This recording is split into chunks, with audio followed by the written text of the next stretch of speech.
Bienvenue sur Africa 24 dans cette nouvelle édition du Non-Stop Info. Voici les titres de l'actualité. Comment favoriser l'investissement et la création d'emplois pour les jeunes en Afrique? Une question centrale au cœur des débats lors de la conférence UMOA, Entrepreneuriat et Croissance, qui a démarré jeudi 7 décembre à Lomé au Togo. Au Nigeria, la première foire internationale des boissons a réuni plus de 20 000 consommateurs et investisseurs. L'événement, qui s'est déroulé à Lagos, a mobilisé pas moins de 200 entreprises, dont 90 entreprises locales. Et puis au Burkina Faso, le groupe Magic System interpelle la jeunesse sur les enjeux climatiques et environnementaux. C'était en marge d'une conférence tenue le 6 décembre 2017 à l'université Joseph Kizerbo. Mais tout d'abord, le Camerounais Joseph Tinjou, directeur général de la CCE e-Bank, leader dans la sous-région d'Afrique centrale, a été désigné banquier africain de l'année lors du forum Africa-Portugal qui s'est tenu jeudi 7 décembre à Porto, au Portugal.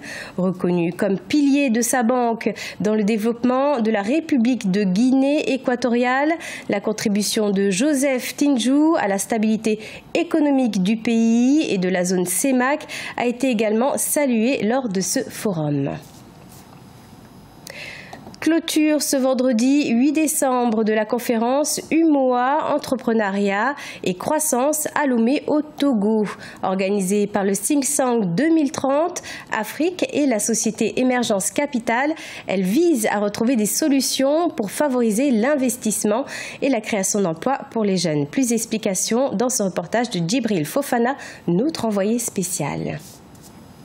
Sur les 13 millions de jeunes qui entrent chaque année sur le marché du travail en Afrique, seuls 3 millions arrivent à trouver un emploi décent. Ces données de la Banque africaine de développement sont révélateurs des défis en matière d'employabilité pour la jeunesse africaine.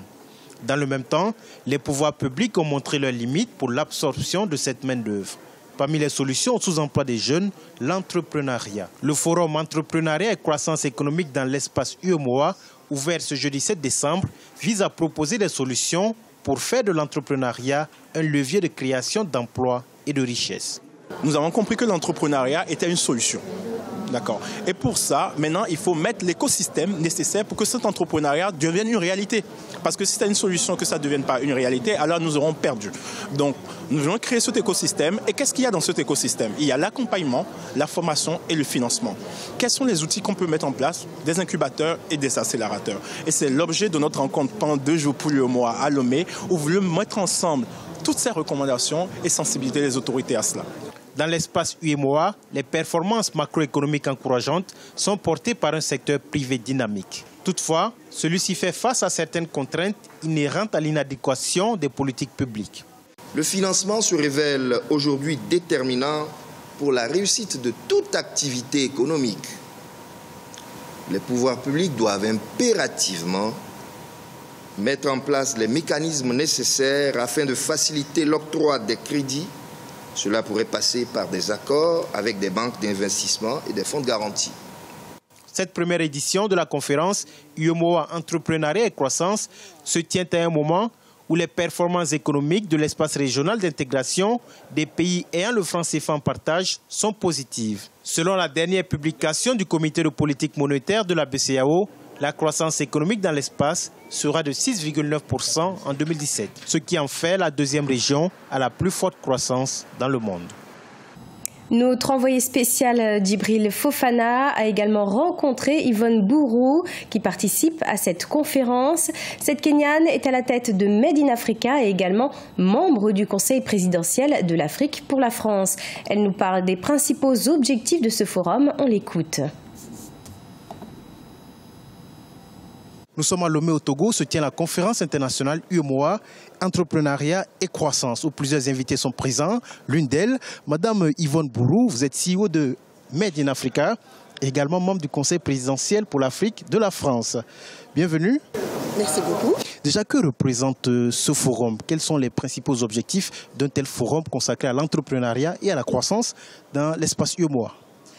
Alors, les objectifs sont très clairs, c'est de rassembler des gens qui sont acteurs dans ces domaines, rassembler des investisseurs, les institutionnels, les entrepreneurs et discuter justement comment on peut mutualiser nos efforts pour faire émerger cette croissance en Afrique et surtout dans le domaine, quand on parle de l'entrepreneuriat et d'investissement, comment faire émerger ces domaines en Afrique.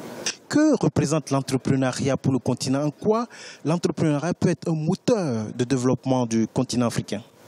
Vous savez, aujourd'hui, en fait, l'espace entrepreneurial des PMO est très grand en Afrique. Alors, aujourd'hui, les jeunes, avec leur créativité, avec leurs activités, sont en train de résoudre toutes sortes de problématiques qui les entourent. Donc, il faut leur donner les moyens, en fait. Il faut simplifier les ease of doing business, c'est-à-dire la facilité avec laquelle les PME arrivent à achever leurs objectifs. Mais il faut aussi une structure stable, politique, économique, juridique, qui leur permet justement de finalement atteindre leurs objectifs. Vous êtes également membre du Conseil présidentiel pour l'Afrique, je le disais tantôt.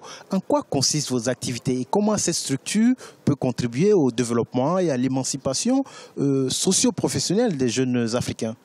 Alors, ce conseil a été créé pour lier les sociétés civiles africaines avec la société civile en France, mais c'est surtout de faire émerger les voix africaines et de faire en sorte que jusqu'au niveau du le président français, que les voix, en fait, les préoccupations des jeunes soient entendues. Donc on tient beaucoup à ce que nos présences sur le terrain soient senties et que tout ce qui est préoccupation des jeunes dans l'entrepreneuriat, dans l'éducation, dans les formations professionnelles, les mobilités, que toutes ces préoccupations-là soient vraiment, vraiment écoutées au plus haut niveau.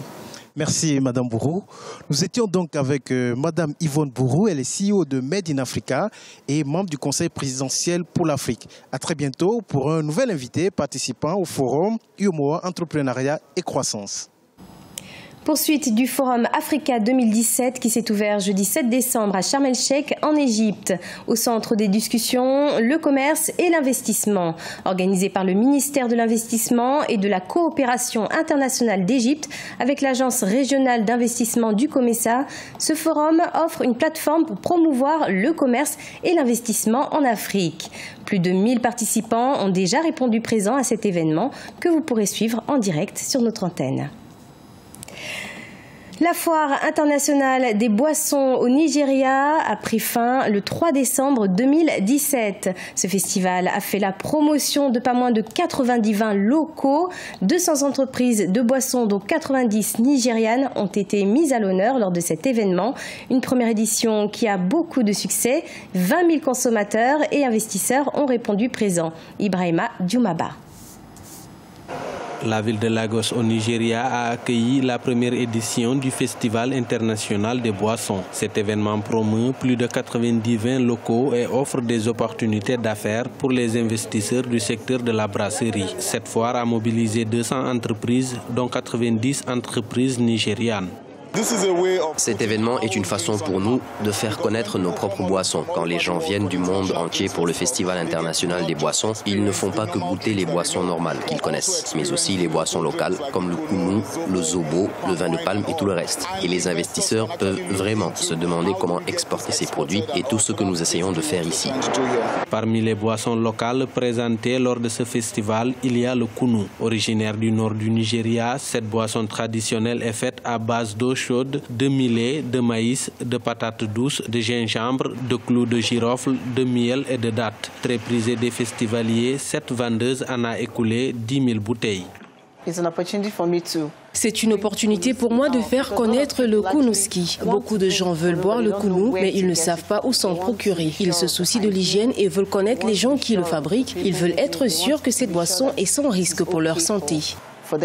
Clôturé le 3 décembre 2017, le Festival international des boissons de Lagos a réuni plus de 20 000 consommateurs et investisseurs. Les Nigérians consomment 16 millions d'hectolitres de bière par an. L'industrie des boissons contribue à la diversification de l'économie nigériane. Un sommet sur les exportations des boissons nigérianes a été tenu en marge du festival.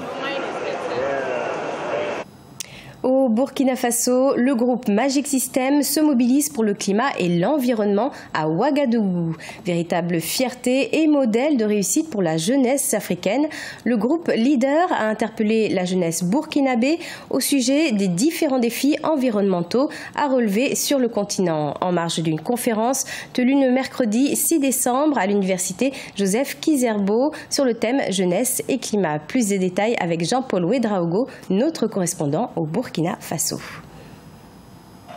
Pour marquer ses 20 ans de carrière musicale, le groupe Magic System a décidé de faire de la lutte contre le réchauffement climatique l'un des axes de son engagement au profit du continent. Présent à Ouagadougou, un prélude au concert qu'il organise pour marquer cette étape cruciale de sa vie artistique, le groupe s'est adressé à la jeunesse burkinabé à qui il a rappelé toute l'importance pour elle de prendre part à la dynamique qui consiste à la préservation de notre environnement. Cela à travers des actes éco-citoyens. Pour ceux qui ont toute la discographie de Magic System, vous constaterez que dans un de nos albums sortis en 2007, il y avait déjà une chanson, L'eau va manquer. Donc 10 ans en arrière, nous prévenions déjà sur l'importance de la préservation de l'environnement. Un engagement qui a pris sa source en 2002 lors du sommet sur la Terre tenu à Johannesburg en Afrique du Sud. Pour un pays comme le Burkina Faso, où les changements climatiques et leurs impacts sont une réalité, la question de l'adaptation à la variabilité reste également une préoccupation majeure pour les autorités. C'est la raison pour laquelle le pays a ratifié en 2016 l'accord de Paris sur le climat, dont l'objectif principal pour les parties prenantes est de maintenir l'augmentation de la température mondiale bien en dessous de 2 degrés. Quand on parle d'écologie, quand on parle d'environnement, quand on parle de réchauffement climatique, beaucoup croient que c'est une problématique politique ou scientifique, alors que c'est l'engagement de tout un chacun qui peut nous aider à relever ce défi. Débutée par Abidjan, la conférence de Ouagadougou est la 6e étape d'une tournée africaine. Après Ouagadougou, le groupe s'envolera pour le Togo, avant-dernière étape d'un périple qui s'achève le 25 décembre 2017 au Bénin. C'était le journal de la rédaction. Merci de l'avoir suivi. Retrouvez dans un instant une nouvelle édition de l'information sur Africa 24.